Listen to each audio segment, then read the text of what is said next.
walaqad alimtumul ladzina i'tadaw minkum fis sabti faqulna lahum kunu qiradatan khasi'in faj'alnaha nakalan lima bayna yadayha wa ma khalfaha wa mau'izatan lil muttaqin. Dan sungguh kamu telah mengetahui orang-orang yang melakukan pelanggaran di antara kamu pada hari Sabat. Hari Sabat. Lalu kami katakan kepada mereka, jadilah kamu kera yang hina. Hari Sabat itu adalah hari Sabtu, yaitu hari khusus bagi orang Yahudi untuk beribadah. Ya, maka jadilah kamu kera yang hina. Jadi betul-betul di sini dihukum oleh Allah, dikutuk menjadi kera. Ya. Maka kami jadikan yang sedemikian itu sebagai peringatan bagi orang-orang yang pada masa itu dan bagi mereka yang datang kemudian, serta menjadi pelajaran bagi orang-orang yang bertakwa. Wa ma khalfaha wa mau'izatan lil muttaqin. Ashabus Sabat itu di antara kisah yang diabadikan dalam Al-Quran.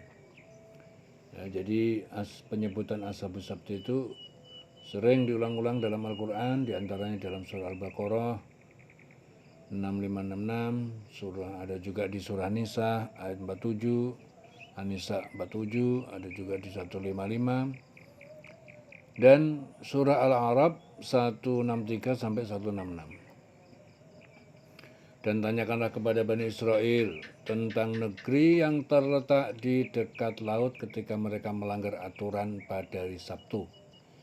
Yaitu ketika datang kepada mereka ikan-ikan yang berada di sekitar mereka terapung-apung di permukaan air. Padahal pada hari-hari yang bukan Sabtu, ikan-ikan tidak datang kepada mereka. Demikianlah kami menguji mereka disebabkan mereka berlaku fasik. Dan ingatlah ketika suatu umat di antara mereka berkata, mengapa kamu menasihati kaum yang akan dibinasakan atau diazab dengan azab yang sangat keras? Mereka menjawab, agar kami mempunyai alasan lepas tanggung jawab kepada Tuhanmu dan agar mereka bertakwa. Maka setelah mereka melupakan apa yang diperingatkan kepada mereka, kami selamatkan orang-orang yang melarang orang berbuat jahat dan kami timpakan kepada mereka, kepada orang-orang yang zalim, siksaan yang keras disebabkan mereka terlalu dan selalu berbuat fasik. Ya, mereka setelah bersikap sombong, maka setelah mereka bersikap sombong terhadap segala apa yang dilarang, maka kami katakan kepada mereka, kunu qiradatan khasiin. Jadilah kamu kera yang hina. Kunu qiradatan khasiin. Di sini Ibnu Katsir dalam tafsirnya menyebutkan bahwa Ashabus Sabat itu merupakan julukan bagi penduduk desa, ya, desa Ailah namanya. Sebuah desa tepi pantai yang terletak di antara Madian dan Tur. Mereka adalah kaum Yahudi atau kaum dari keturunan Bani Israel.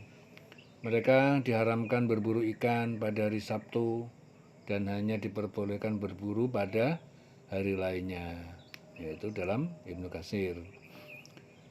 Kemudian diceritakan dalam tafsir Ibnu Katsir bahwasanya Ashabus Sabt itu merupakan kaum Yahudi yang melanggar perjanjian dengan Allah. Jadi si perjanjian itu adalah mengagungkan hari Sabtu dan tidak berburu ikan pada hari tersebut.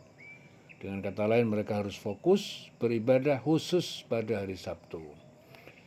Tetapi Allah menguji kaum tersebut dengan memunculkan begitu banyak ikan di hari Sabtu dan membiarkan ikan-ikan itu sukar ditemukan di hari-hari lainnya. Rupanya mereka pada mulanya berkomitmen dengan janji menjadi tidak tahan dengan melanggar perjanjian. Jadi rupanya mereka mulanya itu berkomitmen dengan janji menjadi tidak tahan dan melanggar perjanjian dengan Allah. Mereka membuat tipu daya, jadi seolah-olah tidak mengetahui apa yang mereka lakukan. Strategi mereka adalah apa? Memasang jala di hari Jumat dan mengambilnya di hari Minggu. Sedangkan pada hari Sabtu mereka tetap beribadah. Ya, jelas ikan yang mereka dapatkan sangat banyak. Apa yang mereka lakukan adalah bentuk permainan Allah Subhanahu wa taala. Jadi mereka itu betul-betul membuat permainan alias mempermainkan. Ya, jadi yang mereka lakukan itu adalah bentuk mempermainkan Allah Subhanahu wa taala. Jadi strategi memasang jala pada hari Jumat dan mengambilnya pada hari Minggu, sedangkan hari Sabtu mereka tetap beribadah. Ya, jelas ikan yang mereka dapatkan sangat banyak. Ya, ini berarti membuat strategi mempermainkan Allah Subhanahu wa taala. Hal itu yang kemudian mendatangkan azab. Mereka melakukan hal tersebut dengan sembunyi-sembunyi dalam waktu yang cukup lama. Allah sengaja tidak menyegerakan siksaannya terhadap mereka sebelum mereka melakukan perburuan ikan secara terang-terangan dan menjualnya di pasar-pasar.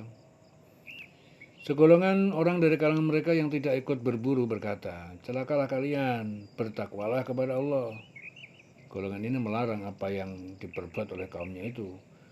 Sedangkan golongan yang lainnya yang tidak memakan ikan dan tidak pula melarang kaum dari perbuatan mereka itu berkata, apa gunanya kamu menasihati suatu kaum yang bakal diazab oleh Allah atau Allah akan mengazab mereka dengan azab yang keras? Mereka yang memberi peringatan kepada kaumnya menjawab, sebagai permintaan maaf kepada Tuhan kalian, kami tidak menyukai perbuatan mereka dan barangkali mereka mau bertakwa kepada Allah. Ya, jadi di sini Ibnu Abbas melanjutkan kisahnya. Ketika mereka dalam keadaan demikian, maka pada pagi harinya orang-orang yang tidak ikut berburu di tempat perkumpulan dan di masjid-masjidnya merasa kehilangan orang-orang yang berburu. Mereka tidak melihatnya. Ya, kemudian sebagian dari kalangan mereka berkata kepada sebagian yang lain, orang-orang yang suka berburu di hari Sabtu sedang sibuk. Marilah kita lihat apakah yang sedang mereka lakukan itu apa. Lalu mereka berangkat untuk melihat keadaan orang-orang yang berburu di rumah-rumah mereka.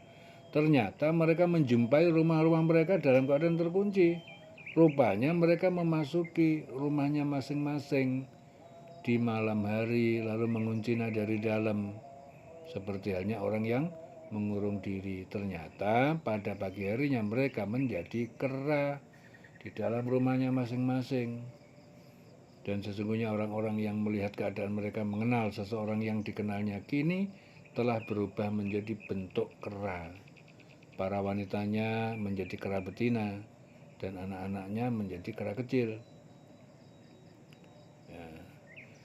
Jadi Ibnu Abbas mengutip Ibnu Katsir dalam tafsirnya mengatakan seandainya Allah tidak menyelamatkan orang-orang yang melarang mereka berbuat kejahatan itu, niscaya semuanya dibinasakan oleh Allah. Kampung tersebut adalah yang disebut oleh Allah dalam firman-Nya kepada Nabi Muhammad, yaitu apa? Tanyakanlah kepada Bani Israel tentang negeri yang terletak di dekat laut. Ya, di Al-A'raf 163. Al-Quran menginformasikan bentuk hukuman mereka dengan redaksi kunu kirodatan khosiin. Jadi redaksinya adalah jadilah kalian kera yang hina. Ya, dalam hal ini para mufassir itu berpendapat, jadi mendefinisikan kera di sana itu sebagai kiasan sifat.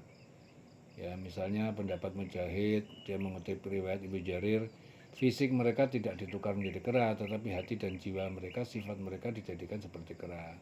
Sehingga mereka tidak dapat menerima pengajaran dan tidak dapat memahami ancaman.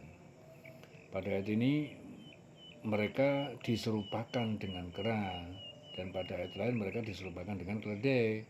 Mereka yang mendasarinya itu adalah perumpamaan orang-orang yang diberi tugas membawa Taurat, kemudian mereka tidak membawanya, tidak mengamalkannya, adalah seperti keledai membawa kitab-kitab yang tebal. Kemudian pendapat kedua adalah jumhur ulama mengartikan bahwa hukuman menjadi kera itu pada Ashabus Sabat adalah sebagai benar-benar wujud kera secara fisik. Ini pendapat jumhur ulama. Ini di dalam riwayat lain disebutkan bahwa mereka yang diubah menjadi kera tidak beranak, tidak makan, tidak minum, dan tidak dapat hidup lebih dari 3 hari. Jadi yang mendasari firman Allah ini adalah, dan di antara mereka ada yang dijadikan kera dan babi dan orang yang menyembah Tauhid. Ya, surah Al-Maidah ayat 60. Ya, didengarkan selawase.